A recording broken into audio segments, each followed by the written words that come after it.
Welcome to our listeners out there in the cyber world. We appreciate you joining us here on the Transform You Live show with your host, Paul Greaves. As you know, the Transform You Live show is the only show where you can make real life and business transformation, harnessing the power of optimism, hope, and faith, as well as hearing from amazing people such as our star guest here today, Rob Ellis. Now, before we say hello to Rob, let me just tell you a little bit about him. So Rob is a UEFA B licensed football coach, is PE teacher and author who currently coaches for the Chelsea FC Foundation, working with players in their London development centres. He has a first-class honours degree in sports sciences and a PGCE in physical education. He's played both amateur and professional football, as well as being first-team coach for Wingate and Finchley FC. Rob is also a writer and has recently released his new book, The Soccer Coach's Toolkit, more than 250 activities to help inspire and challenge players. Rob, welcome to the Transform You Live show. Right, nice to see you, Paul. Nice to speak to you again after so many years. And thanks for having me on the show. Oh, lovely. And let me just tell our listeners out there, Rob and I, we went to university, college together, back in the early 2000s. Let's not kind of date us too much, Rob. But we both played on the football team there, and amongst other things. So we kind of lost connection for we were trying to figure out in the last 18, 19 years. Yeah, and so our listeners out there are going to get a double kind of deal today. They're going to hear all about your fantastic work, what you've been doing, as well as hear two good friends kind of reconnect with each other. So awesome to see you again. I mean, Paul, can I just briefly say, I don't know if the listeners know, you're probably such a modest man, that we did play for the Brunel University first team, and what an outstanding left back Paul was. I'm sure he wouldn't talk too much about that, or maybe you do every week when you're filming. I don't know, but no, I've got a few years on Paul. I'm a little bit older than Paul, but he was part of an extremely strong team, and your host every week is a very fine left back for those football fans out there. So nice to be speaking to a very fine left back. Paul. Oh, thanks. And over a couple of beers, I'll tell you about how I kind of progressed up to playing up front in the end, and enjoyed scoring the goals rather than stopping them. But enough about me. That's very kind of you. So thanks very much. So obviously, Rob, you've just brought out this new book, but kind of tell us about your journey, your transformational journey through being a PE teacher, a football coach, and now to an author. I mean, it's been a bit of a slow burner, to be honest, Paul. I mean, the last couple of years, things have changed a lot, and I feel, and I start to believe now, that I am an author. I started PE teaching. I've been a PE teacher 12 years, and I certainly enjoyed aspects of it. I certainly had a nice time for a number of years, but I never really thought that was going to be everything I wanted to do. And there were many sort of, I'm sure we'll speak about it later, there were many sort of left and right turns. I diversified a lot, but it's kind of gone from being a PE teacher who got a bit bored, going back to my roots a little bit, which is football. And that's where the interest in PE started. It all started through football. It went into PE. It's kind of gone back to football, but then just wanting to kind of, I don't know, leave a little bit of an academic mark. And it's gone into publishing a book this year. So that's been the transformation. I'd say at the moment I feel very happy with what's happened, and I feel very positive about the future at the moment, and a lot of that has to do with getting the book published. So that's kind of what's happened. Yeah, that's awesome. That's great to hear, and kind of so many things we can unpack there. So we will get onto the book and where you can find it, etc. And what kind of got you into that. But I just want to take a step back and talk a little bit about kind of your PE teaching days and education as a whole, because when it comes to PE teaching and sport, I think our listeners do know that I've kind of been a PE teacher in the past as well. So we're coming from a similar kind of background here. But so how do you think sport as a whole helps us out through adolescence into kind of adulthood? Yeah, I mean, well, this is what's so great about talking to you, Paul. I mean, you know, I think for me, sport, one of the things it really does, and there's lots of ways to acquire toughness. I mean, life toughens you up. Life experience toughens you up. But when I look back on things now, I think playing sport really gives you the ability to grit your teeth. And there is a real close relationship between literally physically gritting your teeth. Those nights when you're out training, it's freezing, it's pouring down with rain. You're running and running and running, and you're coughing your lungs up. But it's that physical toughness. And now it's like when I was PE teaching and it was, cold and wet and windy, you kind of feel like, oh, what's the problem? And when you see the little year 7s and year 8s kind of, moaning about it, you're there sort of, it's very hard for you to remember not having that sort of that physical toughness, because it's just something innate, or something that you develop when you've played so much sport. And I think you do realize that life is competitive. In a good way. I think kids and society lost the, people don't want to say things are a competition, but a lot of life is competitive. I'm not saying it's all a competition, but I think you learn that through playing sport as a young kid. Sometimes you lose badly, you feel terrible, but that doesn't last. Then sometimes you win and you feel great, and also that doesn't last either. But it's just when I was just thinking about this question a little bit earlier, Paul, and one of the things that really stood out to me is, how does sport help people? I've always maintained that sports people are very quick thinkers. And I was trying to think about why. And I think it's because you get so used to, particularly team sports, you've got to make such quick decisions. Mm-hmm. If the ball, you're talking about football, there's 21 other people out there. Everything's moving all the time. You're always trying to focus on what is critical. You're trying to filter out what is not so important. And you've got to make decisions very quickly. And I've noticed a lot in sports people, they can be very, very good at reading situations well. And I'm sure you appreciate that as well. It's like in your life, I feel like I sometimes maybe react too quickly, but I do kind of trust my ability to read things quite quickly. And I think that comes from the high pace of sport so much. I love that. That's some really powerful stuff there, especially when you spoke about, having so much going on around you and being able to filter out the stuff that you don't have to really worry about, and the things you do need to worry about straight away. So I can definitely, you can put that into business world. You can put that into your personal life as well, and focusing on kind of what's important to you. So really interesting stuff there. So kind of talking more about what sport can give us.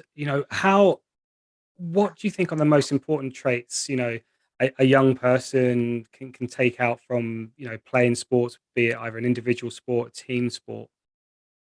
I think for me, sport is still probably the purest thing in my life. And it's weird. I mean, not that I have as much time now, because as you get older, life, I know it's a cliche, life does take over. You don't have as much energy when you're my age, 43, as I did when I was 13. But for me, there's very little difference. If I went down to my local park now, I would still happily train for an hour on my own. If I've got the time, I would. I could happily knock the ball about, do a few sprints, because I know at the end of that hour, I'll go home and it will feel just like I did when I was 13. I mean, exactly the same. Am I going to have the energy to do it every day? Of course I'm not.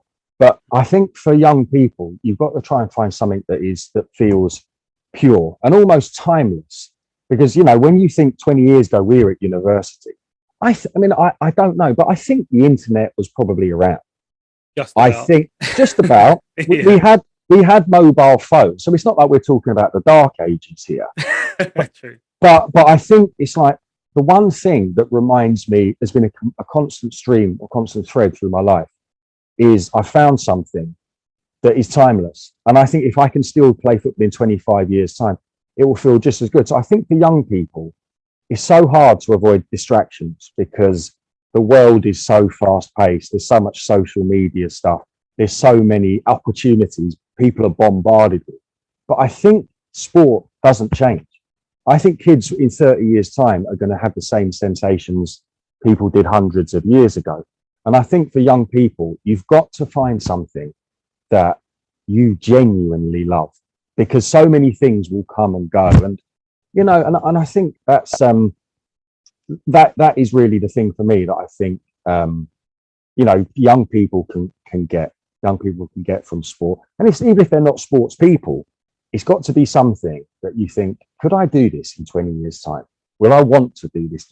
Otherwise, I think it will fade, and you'll get overwhelmed by something else. And, and also, Paul, just, I think, one more thing, it's just, I think, sport can give, I think sport can really give you, and it's a key word, is dynamism.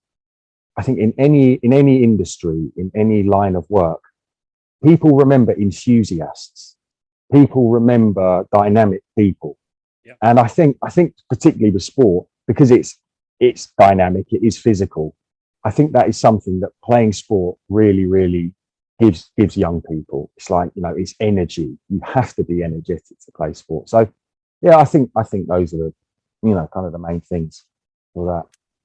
I love that. That's so inspiring. And, especially talking about, as you mentioned, if you went to the park for an hour, you had a spare hour, took a ball with you, had a kick around, did a few sprints, a little bit of jogging, whatever.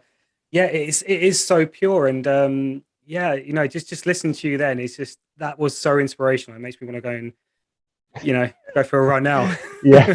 I'll see you down the park in an hour, mate. I know, it's gonna rain, but no, I absolutely love that, Rob. So So, imagine we've got someone listening to us now who's, maybe they've stopped working out for a couple of years, COVID's here, we've all got that COVID 15 pounds we've put on. So, what advice would you give our listeners out there if they kind of just been sat on their backside for a little bit too long? I mean, are we talking literally here, Paul, or are we talking sort of metaphorically? Are we actually talking about, people who are struggling with fitness, who are struggling to find the motivation to go, or perhaps people who are struggling to get going, in other areas of your life? everyday person, maybe they were working out before, maybe they stopped, and just talking about what types of things would kind of get you off the sofa to get back into it. It's really funny, because I mean, this may not be the answer I should give, but I think for about 20 years I was a regular gym user. It was just part of my mentality. I'd go to work, I'd go to the gym, I'd go home. But I found as I got older, the enjoyment kind of went, and it had to be something fun. I had to be playing, and again, that really brought me back to football, which is, I'm sure you feel the same. If you play football for half an hour, you're absolutely drenched in sweat, but you've not been thinking about, God, I need to get a sweat up. Whereas if I go for a run now and I don't come back with a sweat, I can go for a run for 40, 45 minutes. And sometimes I sort of think, God, I sometimes think, did I really do much there? So I think, if you can find a sport, I think, and if you can still commit once a week doing it with friends, that takes care of itself. I mean, if you are lucky enough to have friends nearby, if I had you and 4 or 5 other guys who I used to play football with, if we met for an hour, we could play 3-a-side for an hour, and by the end of it, we would be full of endorphins, probably rolling around with laughter, really got a sweat, and you'd feel great. And I don't get that same buzz anymore from just going to the gym and lifting weights. You're on your own, you put some music in. Some people, they're new to the gym. I'm not putting them off. If you get the buzz from it, great. But if you don't get the buzz from something, you've got to try something else. Like, my legs are a little bit shot now, so I can't run as much. So, I do a little bit of rowing. I do more and more cycling. It's anything that gives you the buzz, really, I think, and takes your mind off the pain of the exercise. And let's say football, I don't even think how tired I am until the final whistle goes. Yeah. So I think that is how I would get going. You've got to be fun. And if you can get your friends involved, it takes care of it. Because also, if you pull out of it, your friends are going to give you a bit of a hard time. Whereas if you're doing everything on your own, no one's going to give you a hard time. No, Exactly. No, I love that. And I can, really like kind of feel the enthusiasm for, the love of sport and kind of Mm, education coming mm, through. So, obviously you said you've been a PE teacher for 12 years. You've kind of yeah. moved into coaching now. Yeah, and as I said at the beginning, working for the Chelsea Foundation with, players in the London area, which is pretty cool. Unfortunately, it's Mm, Chelsea. Yeah, but yeah. so Yeah. so moving on to kind of the coaching element now. What's made you kind of focus more on the coaching element? And obviously that's going to bring about the book, the Soccer Coaches Toolkit, more than 250 activities to inspire and challenge players. So what's kind of got you more into the coaching now, and then starting to touch more on the book and your expertise there. Um, I think, I was going to say, I think everyone has a sort of, has a shelf life in a job. That's not true, because some people can happily do a job their whole life. And if you like it, there's absolutely Mm. nothing wrong with that. I think the thing is, Paul, it's like, I went into PE teaching a bit late. I qualified when I was 28. So I had probably a good 10 years since I left school, where I'd done a degree. Um, I had played a lot of football. I had done a lot of coaching. I'd done many, many jobs. I'd done some office jobs. And then I got to about 28 and I sort of thought, my serious football playing had stopped. I didn't really know what to do, if I'm honest. I didn't really know what to do. But a guy I know, an older guy, was a PE teacher, and he said, why don't you get a career? Now, I remember sort of thinking, God, that sounds really boring. I don't want to just get a career, blah, blah. But I thought to myself, what are you good at? And I thought, well, you're quite good at sport. You're a reasonable communicator. You get on quite well with the kids. You've got quite good control of groups of kids. And, so I got into PE teaching. But I think, honestly, I've been a PE teacher 12 years now, Paul. I've got to be honest. I think probably after 5, and I'm still just about a PE teacher, but after 5, I think I was a bit bored. But it's like anything, it can take you a time to recognize it, because I got promotions. I was a head of PE. I was a head of year. I found ways to keep myself interested in the school. Yeah. I focused really on football. We turned one of the schools like into a sort of a football academy, and we produced some really, really good players. But I think I was dragging it out. And then I think 3 years ago, I realized enough's enough. So I left my job, and since then I've just been doing agency work as a PE teacher. Hmm. But that gave me freedom. It gave me time after school to really focus on the coaching. And I think, as I say, I think basically, Paul, I got bored of it. In a nutshell, I got bored of it. And I think when you're in a job where you're working with kids, and it means something, when you're bored, that's when I started to think, come on, Rob, you've got to do yourself justice, and you've got to find something else. And and as I think it's about 7 or 8 years ago, Paul, I wrote a very speculative letter. I wanted to get back into coaching. I'd stopped playing. I sent off a letter to every London football club.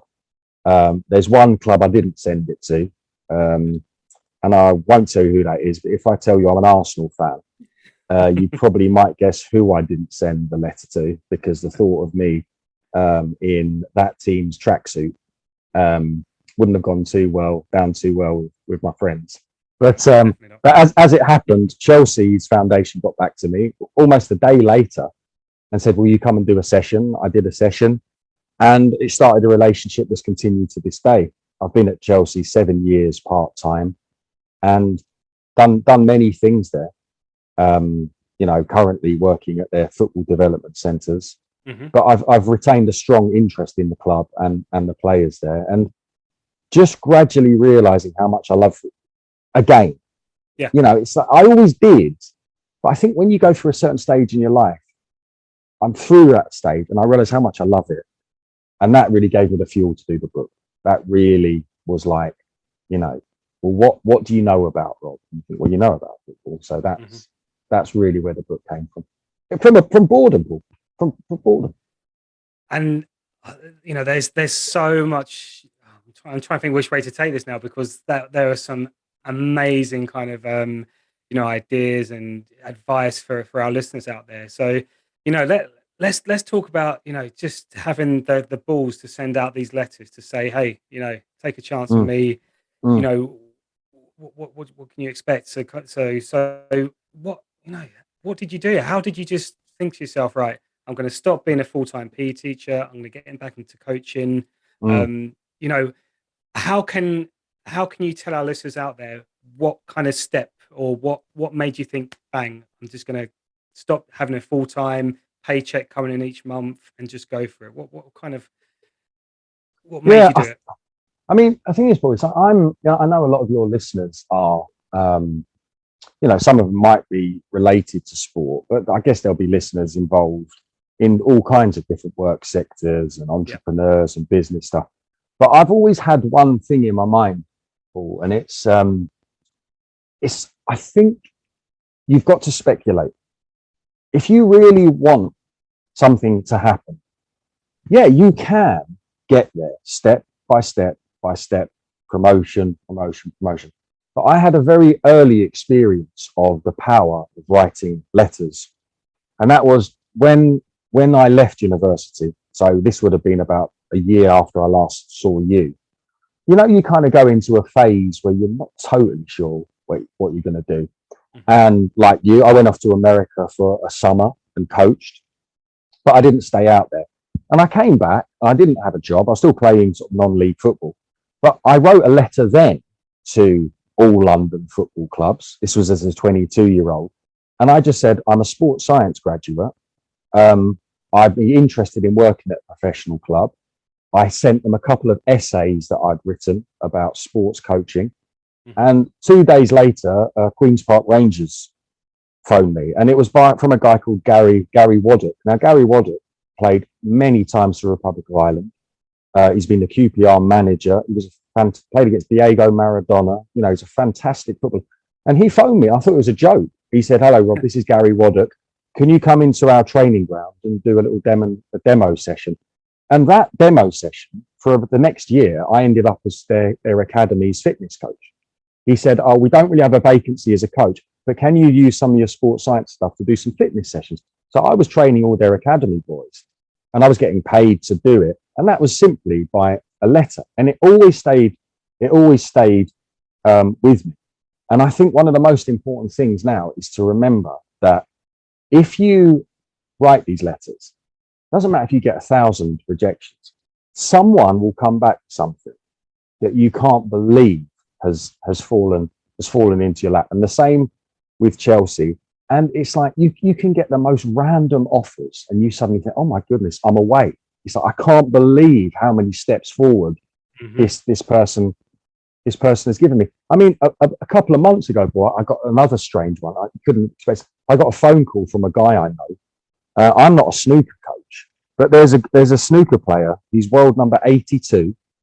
His name is Peter Devlin, and this guy had seen my coaching profile on a website, and he said, "Would you be interested in coaching?" And I said, "Well, I'm not a snooker coach." And he said, "It doesn't matter." He said, "If you can communicate with him, what I want you to do is follow him around all of his tournaments, and you'll get 35% of his wages." I couldn't do it. But what I mean is, Yeah. anything can happen. If you tell people what you're good at, someone will come back and go, "Yeah, actually, I do think you're good at this. And what I'm going to do is this." I think that is something people should never Mhm. lose sight of. Whether you're 15 or 55 or 65, someone is going to be willing to open a door if you tell them what you can do. That's fantastic. There's some proper pearls of wisdom there, and I just love it. I just, you know, these letters, sending it out there, you never know what's going to come from them. You You don't know, know. yeah. Maybe you can do an email now, but yeah, you know, Yeah, a letter yeah, back in the day was good. Yeah. yeah, yeah. But Oh, that's fantastic, Rob. And so kind of let's move on to the book now. You know, so you know, obviously you've just written the book. You know, the soccer coaches toolkit, more than 250 activities to inspire and challenge players. You know, you've got mm, so much experience academically with PE teaching, coaching, playing professionally. You know, coaching at Chelsea. So mm, what kind of got you into the book? Is it something you'd always kind of been mm, thinking about? Are these the kind of drills that you've been collecting over the years? So tell us mm. about the book. Yeah, I mean, what you said there, Paul, the second part of is exactly what it was. I think any coach, and I know you are a coach as well, and have done quite a lot of football coaching. Well, bits and pieces anyway. Yeah. You I acquired so many pieces of paper. I'm a real planner. It's like if somebody said, "Oh, Rob, you're coaching on Friday, you're doing 2 hours," I would plan a session that I've probably planned 100 times, but I'd write it out all over again. And I got sick of doing that. I was seeing the same activity, the same drill on the bedroom floor, in the cupboard. And what I wanted them all in one place. So I hadn't thought about writing a book, but it was actually my brother. He could see I was getting bored at school. And he just said to me, he said, "Look, Rob," he said, why don't you write a book about this?" And at first I thought, I can't be bothered. What are you talking about? But I remember it was one Christmas holidays. Post Christmas, you can get really bored. Once you've watched all the Coming up as well, football, yeah. it's coming up as well. Yeah. I just started writing them all out on one piece of paper and screwing it up and throwing away all the other pieces of paper. So eventually I'd streamlined all of it. And suddenly I thought, my God, I've got so many activities. And then it just kind of went from there. I suddenly, bit by bit, I started to think, if you organize this properly, not only are you saving yourself time, you are using ideas that you haven't used for a long time. And it started to happen quite naturally. I saw an opportunity to sort of, put them in sections. I started to section them like, here are the passing activities, here are the heading activities, here are the tactical activities, here are the more fitness related activities. But we're talking here, this was 2014. I started 7 years ago. That's how long it's taken me, because I was doing it alongside a full-time PE teaching job, coaching for Chelsea. I was knackered, but I made myself do it an hour a night, a couple of hours at the weekend. And then by about 2018, I think I had it all typed up. I'd started to give it a format. I was giving coaching points. I was saying what equipment should be used. I was saying how many players you need. And then, again, it was speculative letter. I found all of the major sports publishers in Europe and America, and I sent off the first 50 or 60 pages to all of them. Mm-hmm. I got some kind letters from some saying, "Very good, we're not interested." I got some no responses, but I got two back, one from Human Kinetics, who I remember well from university days. Yeah, brings it back. Yeah, brings back memories. Yeah, it does actually. Yeah. But they didn't have the need for my kind of coaching stuff. And then the next one was my publishers now, Mayer and Mayer, who again I remember from university. And I say Mayer and Mayer, they're the leading sports publishers in Europe. And when they just came back and said, "Hi Rob, the book was great. That's exactly what we need. Can we go forward with it?" And I just thought, I can't believe this. I can't believe it. But it was just like, if you can be bothered to write a letter and you've done something half decent, they got back to me and they kind of said, "Well, Rob, we'd need this in about 12 months time." Now I was already well down the road to doing it. So I thought, I can do that. And then they just the editing process started. They said, "You need to change this." We discussed working titles. We discussed, changing certain things. But it was basically all my own work. And they had very little to do in terms of creative stuff. They read through it a few times. They might have changed a full stop here and there. Mm-hmm. And they're fabulous publishers. But it was already done by the time I was in contact with them, really. So I felt in quite a strong position. That's great. I love that, the whole process of, the 7 years and just, streamlining all your notes. And I've been in that similar situation where you just got binders and binders full of, lesson plans, session plans and stuff. Cool. So, that's fantastic. And so the book itself, who's the book for? Is it for like, a coach who just wants to start coaching their, 5-year-old, or is it for someone who, is coaching, professionally or semi-professionally? Tell us about that. I mean, if I was describing a book, I'd say it's very versatile, and it's very realistic. What I mean by that is it's versatile in the sense that if you've never coached, before, Mhm. and you are a volunteer dad or volunteer mum, Mhm. and you're coaching your child's team, you would find the book. You'd probably find 150, maybe even 200 ideas in there that you could use to coach the basic techniques. But I've also done it in such a way that every activity is adaptable and the difficulty can be raised quite a lot or can be kept at a certain level. So, for example, if you are teaching a scheme of work in a football in a school or a college or a university, the activities in there, they would be transferable to very good university players, very good school level players.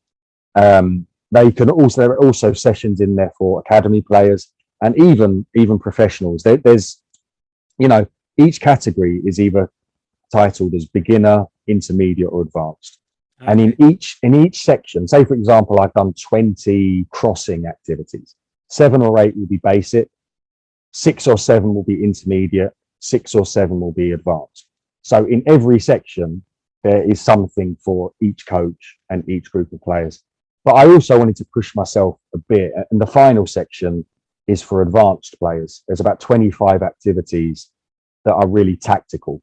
So if a coach wants to, for example, work on defending in a certain area of the pitch, that's a very advanced section. I wouldn't recommend that for beginner coaches. Yeah.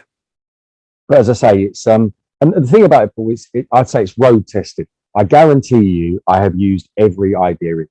I mean, at least 3 or 4 times. You know, I can remember them off the top of my head, and I know they work. I know they work for coaches.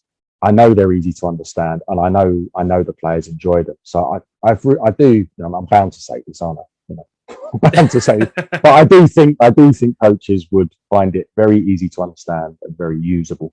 Yeah, yeah. And being a coach in the past as well, you can always learn from other coaches. That's the great thing Oh yeah, about coaching. Just watch another coach, and you'll be able to learn something new from them. So that's great to hear. And we do have a good a good few listeners out in the US, and so those soccer mums and dads out there who mm, are looking to start with the travel soccer for their or the rec soccer out there. Ideal book for that. yeah, We've both worked in kind of travel clubs out in the US, mm, coaching, summer camps, etc. So yeah, it sounds like it's a perfect kind of starter book for that.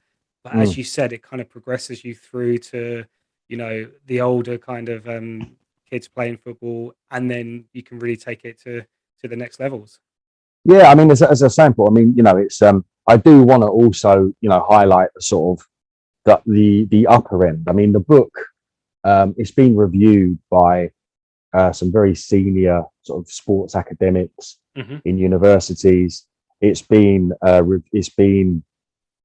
endorsed by a couple of football league players who are currently playing. There's a guy called Joe Kizzy who plays for Sutton United, who are now in Hmm. Division 2. Joe's had a look at it and has said what a good book it is. And there's also another guy who was he's now a Chelsea academy coach. He used to work with Paris Saint-Germain as a coach out there. He's reviewed the book in a lot of detail, and he's kind of said this is also extremely useful for coaches at a high level, players at a high level. So I hope, yeah, it's hopefully a bit of everything Oh, for that's awesome. coaches. And Mm. yeah, I'm sure, with your enthusiasm, with your expertise and knowledge of, of children, how children kind of develop, and Yeah, the different age groups, and the way they go through life, and marrying that with with soccer, with football.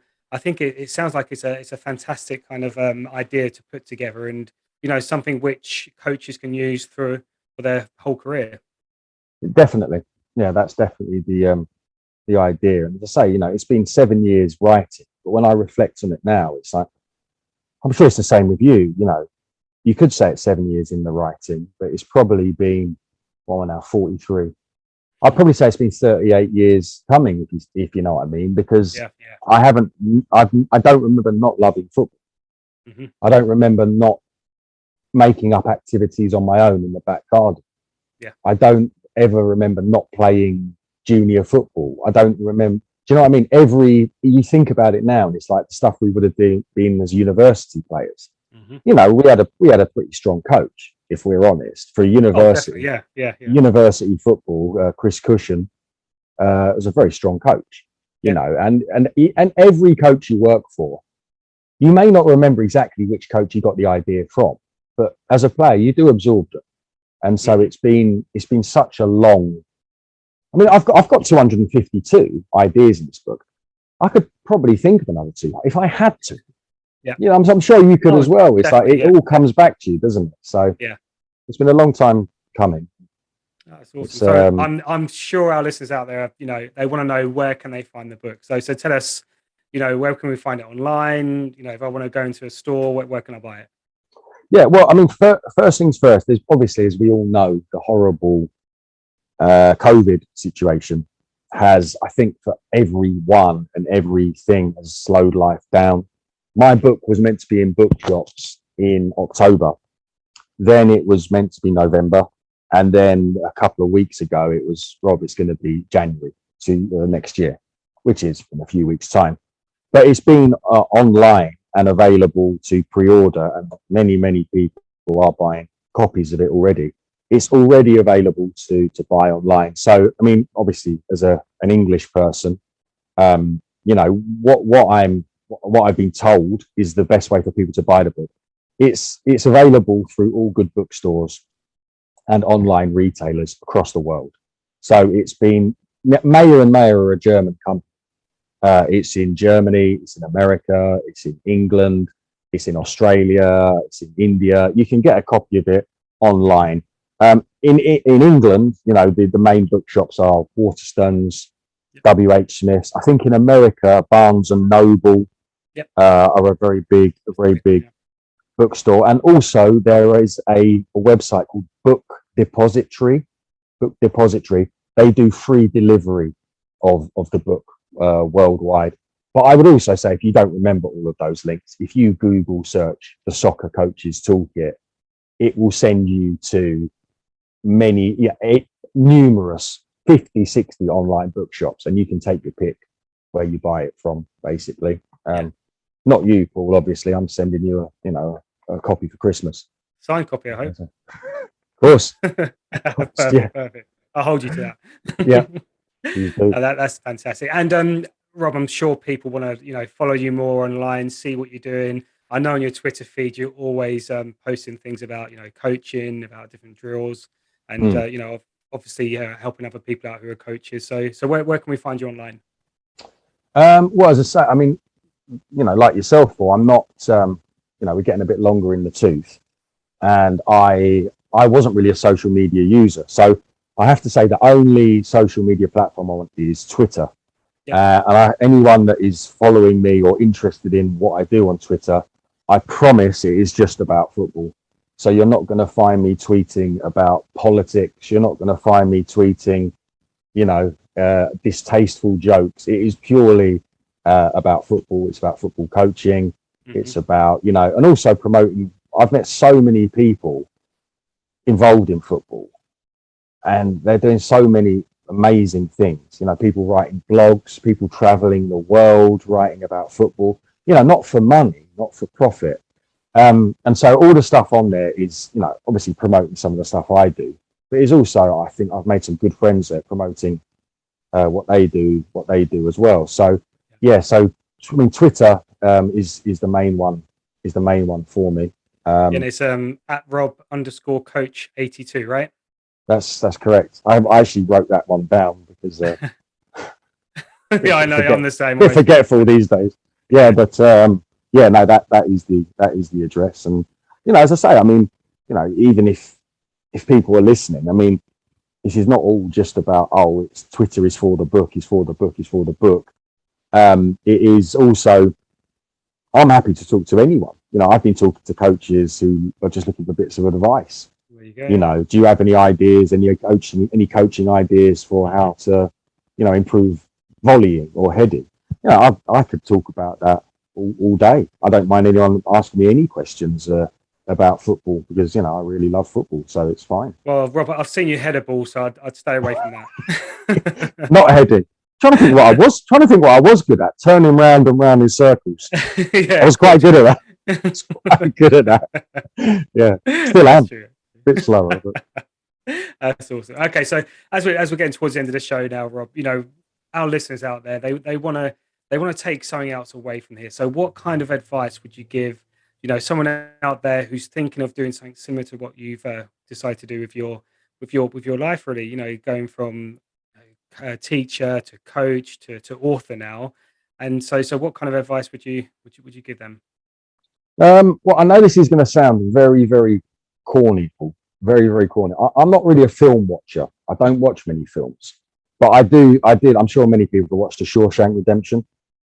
Yeah. And there is a lot. There's one of the lines that really stuck with me in there, which is when the guy's escaping from the prison and he's digging a hole in the wall.